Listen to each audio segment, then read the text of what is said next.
ဒီနေ့မှာတော့ခီရီယာမော်လေးလက်ညှိမုတ်တီအစင်းရတယ်ပေါ့နော်ရခိုင်မှုဒီဇိုင်းလေးခေါ်တော့မှာဖြစ်ပါတယ်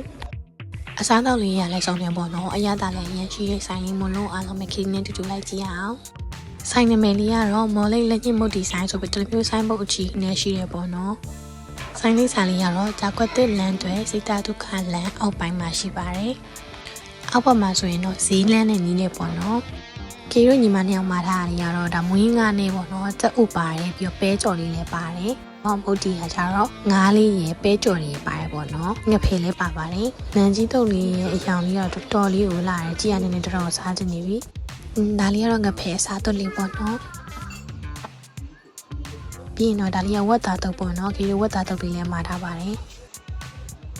ဒီနေ့မှာအေးဝါစီနဲ့လော်စားလေးပေါ့နော်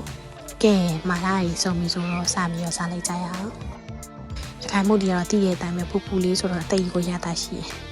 သူ့မှာကငါဖယ်လဲပါတယ်ပဲကြော်ရည်လဲပါတယ်ပေါ့နော်အထဲမှာဆိုငါးဖက်ကြီးဆိုအကြီးပဲအရသာတော်လေးကောင်းနေ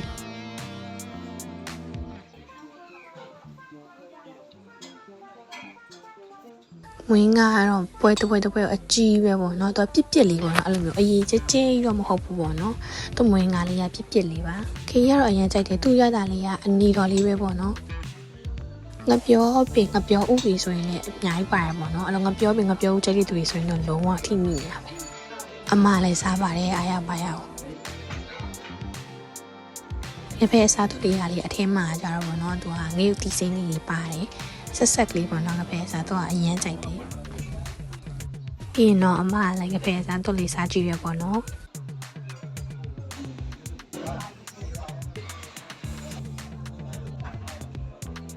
နန်းကြီးတုပ်လေးရတာတော့တော်လေးကောင်းတယ်သူ့ရဲ့ဆက်ထားတဲ့အနှစ်ကလေးပြောကြအောင်မလို့ပေါ့နော်နန်းကြီးတုပ်ကတော့အမြဲစားဖို့ရဒါပေမဲ့ဒီဇိုင်းဟာတော့ခရီးကြိုက်ပေါ့နော်စားကောင်းပြီဆိုရင်ရုပ်ကအဲ့လိုပြီးတော့သူကြက်ဥလည်းပါတယ်ဒီမှာငဖဲလေးလည်းပါတယ်ပြသူဆိုင်လေးက decoration လေးကတော်တော်လေးချစ်စရာကောင်းတယ်နော်ဟုတ်တာလေးကချိုလေးပေါ့နော်ဒါပေမဲ့သူတုတ်ထားရတာလေးကကြောင့်နည်းနည်းလေးအဆက်ပတ်ကိုသွားရဲဆိုတော့လုံးဝမအီးဘူးတော်တော်လေးစားကောင်းတယ်တဝဲဆိုလည်းအများကြီးပါတယ်နော်အဲ့ဒါ3ယောက်လောက်စားလို့ရတယ်